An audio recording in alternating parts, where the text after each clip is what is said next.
That's a great movie, but that's not particularly subtle. There it is. There's the immersion that I talk about. And again, you'd be surprised. You'd almost think that would be such an artificial thing that it would be hard to work in. But start watching movies, start reading books, and notice how often the redemption of the main character is followed closely by rain or immersion or water or some sort of symbol of that structure. It's amazing how often it comes. All right, let's move right along so we can get to the movies. There you go, resurrection.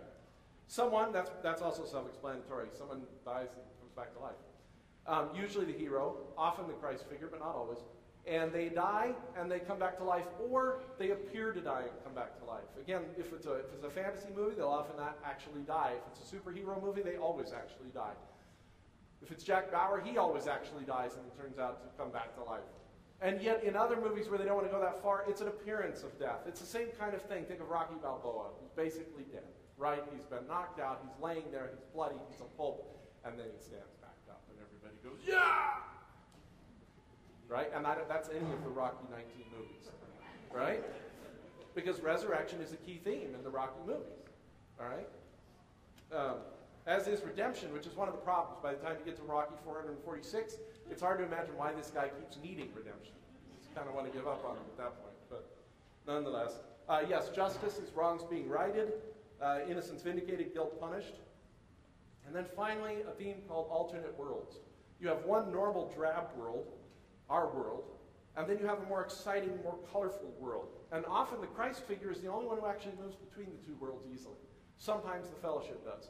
Really obvious example is the Chronicles of Narnia, where they move from our world into the world of Narnia. And the fellowship is the only one that does it. They're the only ones able to move back and forth. You see it in less obvious ways. For example, Cinderella Man. Anybody ever see that movie? Cinderella Man, about a boxer. Okay, well, if you look at that movie, you'll notice there's really two worlds, and they paint them differently. There's the world of the Depression, where everybody lives, and it's gray and drab. And then there's the world of the boxing ring, which is super bright. It's always really well lit. And the only person in the whole movie who moves between those two worlds is the Cinderella Man. It's the hero, it's the Christ figure of the movie. And he's able to move between them. Everybody else is sort of stuck in one or the other. We don't see them in any other position. So you see it again, sometimes not as obvious as it was. All right, let's look at the Oscar movies a little bit here and then tie this all together if we can. First movie, and these happen to be in order of ones I didn't like to ones I did like. Just happened to work out that way. The Reader. I can say without question that everybody in the theater with me when I went to see this really didn't like this movie. That would include me and one other person. You know what? Let's just say, it's a given. These movies are all well acted and well crafted. All right? They are chosen by the Academy. They do have that. All right? So it's well acted and it's well crafted. The main problem I have with The Reader is the message is fine, the ending is okay, and it's got its moments, and it had a message to make which could have been made very, very well. But the biggest problem with this movie is that it was not nominated for costume design. And let me explain why that's a problem. The reason it was not nominated for costume design is because nobody ever wears one. Or anything. This movie, when I came home from the movie, I told my daughter, apparently the first 15 minutes, nobody had their clothes on. But it felt to me like it was an hour nobody had their clothes on. I am disrecommending this movie, in case you hadn't gotten that. It's a shame, because don't. There's no reason to. But if they had chopped off the first part of this movie, or played it more discreetly, played it so that more people could consume of this, the rest of the movie has a reasonable message to make.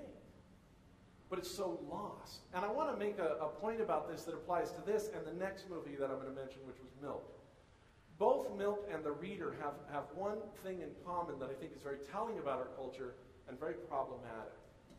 And that's that the idea of fellowship. What is fellowship? It's about pieces of gifts coming together in order to really change the world, in order to save things.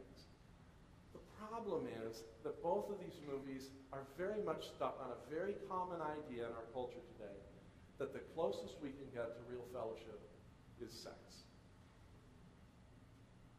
And not even sex in its proper context.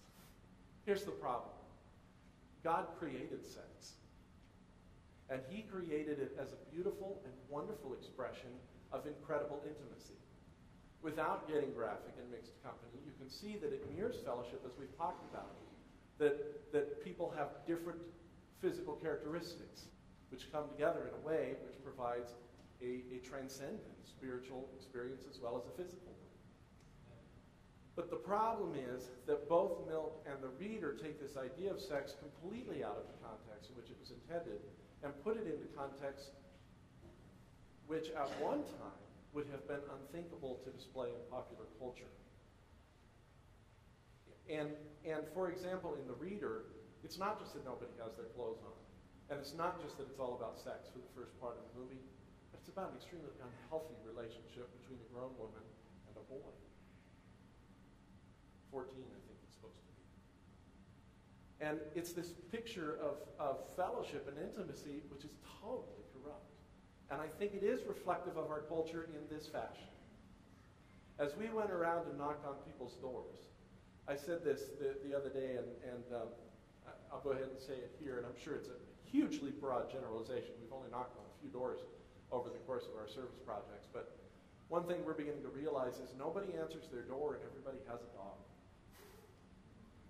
Everywhere I go, I hear dogs barking, saying, "Go away, go away!" And you come up to 3 cars in the driveway and you knock on the door and nobody answers, and I don't blame them. I don't blame them. But it's a significant part of our culture that we isolate ourselves in our houses. We don't know who our neighbors are. We don't know who's out there. We don't come out. We rarely see people walking around the neighborhoods. It was a beautiful day yesterday. There were a few people we saw, but not very many. I think we've become a very isolated culture, and we have a hard time finding real fellowship and real intimacy. And so sex becomes more and more attractive to fill in, to try to find a way to meet something we're not getting. I think it's interesting that these two movies both sort of hit on that. The other thing that's interesting is the movie is called The Reader. It's not called The Lover. And in fact, the message is about the reader. Once you, as you go on, what you discover is that this relationship, and I will give credit to the reader for at least acknowledging by the end of the movie, not at the beginning, but by the end of the movie, that it was in fact an unhealthy relationship. That it was a terrible relationship. That it left scars upon this young man that he was not over by the end of the movie. But you also find out that what he also did is he would read to this lady. She would have him read to her. And I'm going to spoil the movie because I don't want you to see it anyway. He would have him read to her. And you find out later she's illiterate. It's not much of a spoiler. I figured it out in the first 10 minutes anyway. But you find out later she's illiterate. You also find out she was an ex-Holocaust guard, which you know if you've read anything about the movie at all. She was a former Holocaust guard, concentration camp guard. And so you find out that, in fact, this idea of having people read to her is something she did with prisoners in the concentration camp, and it was all about power. And it was all about controlling them. And it was all about getting things from them. And so you find out that this story is really what Saving the World is about the reader. It's about, can the reader be can he recover? Can he get through this and discover anything sort of important? Does he get to any redemption? And in the course of the movie, he's the only one. One really strong point of the movie is that nobody else can save him except himself. And so the reader is the Christ figure. It's called The Reader, and it turns out at the end of the movie that he's telling the story to someone. He's telling what happened to him, and you begin to realize this is the first time he sort of voluntarily opened up and shared his story. And that's where his redemption comes from, is in the power of sharing the story. And in telling it, he is allowing himself to experience the pain and the vulnerability that he's been trying to avoid and that he's protecting other people from. Tells his story voluntarily. He's telling it to his daughter, turns out at the end, and there is sort of a little hint of he's coming back to life by doing this. She says to him, "You never open up to me, you never tell me anything." So this is sort of his resurrection. Justice, it's not there. In fact, this movie really just says there really isn't anything about justice. The best you can do is kind of make it through. There are alternate worlds. It's all about the powerful and the victim. Who's in power and who's the victim? Sometimes the tables turn.